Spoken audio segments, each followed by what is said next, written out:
Bom dia, pessoal do primeiro ano. Então, vamos a mais uma ferramenta que vai nos auxiliar a determinar ou a estimar distâncias inacessíveis, ou seja, aquelas que a gente não consegue medir com uma régua ou com uma trena. Aí, veja essa situação. A prefeitura de uma cidade está estudando a viabilidade de construir uma terceira passarela sobre a rodovia, ligando os bairros A e B diretamente a partir das passarelas já construídas. Então, veja, nós temos aqui no desenho a passarela A, a passarela B e quer construir uma terceira via ligando o ponto A ao ponto B. Vejam aí no desenho. Esse material tem enviado para vocês semana passada. O acesso atual é feito pelas passarelas 1 e 2 e ligam os bairros A e B, respectivamente, ao ponto P. A gente observa aqui no desenho a passarela A e B. Vejam só. Aí, no probleminha, abaixo ele fala: medições feitas pela empresa contratada mostram que as passarelas 1 e 2 medem, respectivamente, 100 e 160. Os meninos já estão. Então, vamos continuar aqui, ó. Medições feitas pela empresa contratada mostram que as passarelas 1 e 2 medem, respectivamente, 100 e 160 metros. O ângulo formado pelas passarelas 1 e 2 mede 60. Se o projeto for aprovado, quantos metros de extensão terá a passarela que ligará diretamente os dois bairros? Admita que as extremidades APM estejam na mesma altura em relação ao solo. Então, vamos voltar ao desenho, aqui, ó. E ele diz aqui, ó, que essa passarela A mede 100, que a passarela B mede 160 e que elas estão na mesma altura em relação ao solo. Então, para isso, construiu-se um triângulozinho para mostrar exatamente, ilustrar exatamente aquele desenho lá como vai ficar. Aqui eu tenho a passarela A, passarela B e a distância entre A e B, que eu quero saber qual é, que é X. No ponto P eu tenho a formação de um ângulo de 60 graus, temos as distâncias aqui de A a P, que é 100, e de P a B, que é 160. E aí, será que eu posso aplicar o teorema de Pitágoras nessa situação? Então, veja, o teorema de Pitágoras é utilizado quando o triângulo é um triângulo retângulo, ou seja, tem um ângulo de 90 graus. E nesse caso, não existe nada afirmando que tenha um ângulo de 90 graus. Nós temos um ângulo aqui de 60 graus. Será que eu posso usar a lei dos senos? Quer dizer que o teorema de Pitágoras eu já descartei. E a lei dos senos? Será que eu posso usar? A lei dos senos eu só posso usar quando eu tenho dois ângulos internos. Veja que aqui eu não tenho dois, eu só tenho apenas um ângulo. E tenho dois lados, um com valor e outro desconhecido. A única coisa que eu disponibilizo agora é um ângulo interno. Com um ângulo interno eu não consigo usar a lei dos senos. E eu tenho dois lados. Então, existe uma nova ferramenta, que é chamada de lei dos cossenos, que nós vamos trabalhar agora, que vai nos ajudar a medir a distância de A a B. Então, nós vamos trabalhar agora.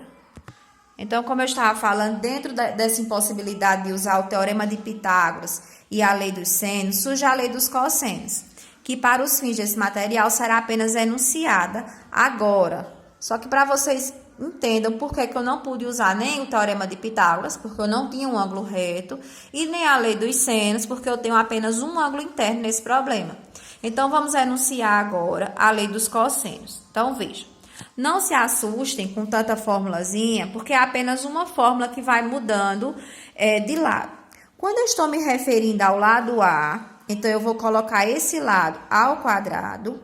Se eu quero, por exemplo, encontrar A, então, eu vou colocar A ao quadrado, que vai ser igual aos outros dois lados, que são B e C, ao quadrado, menos duas vezes esses outros dois lados, vezes o cosseno do ângulo A. E quem é esse cosseno de A? É o lado oposto ao lado, o ângulo oposto ao lado, que eu peguei como referência. O oposto a A é o ângulo A, então é o cosseno desse ângulo. Vamos dizer agora que eu quero encontrar B no problema. Então, vou começar com B. B ao quadrado é igual aos outros dois lados ao quadrado e somados, menos 2 vezes, esse 2 vezes é da regrinha, veja que ele vai se repetindo. Esses dois lados que eu elevei ao quadrado, ó, vezes A e C, vezes o cosseno do ângulo oposto a esse lado, que eu peguei como referência. O oposto a B, o ângulo oposto a B é o ângulo B, então o cosseno de B. Vamos supor agora que eu quero encontrar o lado C. Então, C ao quadrado é igual aos outros dois lados, A e B, também ao quadrado e somados. Aí, menos 2 vezes esses dois lados aqui, ó, que eu elevei ao quadrado, que são A e B, vezes o cosseno, que é oposto ao lado que eu peguei como referência, ó. É o cosseno do ângulo C. Aí, agora, nós vamos retomar o problema e tentar aplicar essa lei do cosseno para encontrar aquela distância da nova ponte.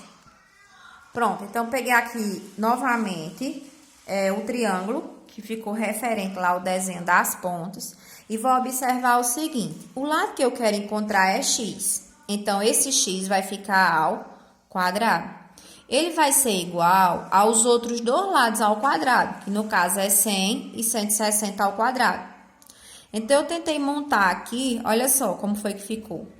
X ao quadrado, o lado que eu quero encontrar, que é igual a essas duas distâncias, que eu chamei aqui essa distância de AP. Gente, olha só, AP representa um lado só. Eu poderia ter colocado uma letra qualquer aqui, mas como eu já tinha A e P, então eu coloquei aqui, ó, AP ao quadrado, é um segmentozinho de reta. Aí o lado BP também ao quadrado. Quem já tiver facilidade já pode ir até substituir nos valores. Aí, menos que é da fórmula, 2 que é da fórmula, o lado AP vezes o lado BP, ou PB, tanto faz, vezes o cosseno do ângulo que eu tenho, que é o ângulo oposto a x, ó. Quem está oposto a x é o ângulo de 60. Aí, eu coloquei aqui P, mas lembrando que é o ângulo que eu tenho. Então, já comecei aqui substituindo os valores. X eu não sei quem é, então vou repetir.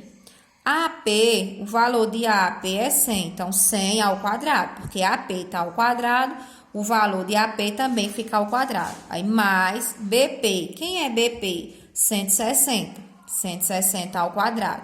Menos 2 vezes AP novamente na fórmula, ele aqui, ó, 100, vezes o outro lado, que é PB, 160, vezes o cosseno do ângulo que eu tenho. O cosseno de 60. Aqui eu já comecei substituindo também. Vamos ver aqui. Então, veja.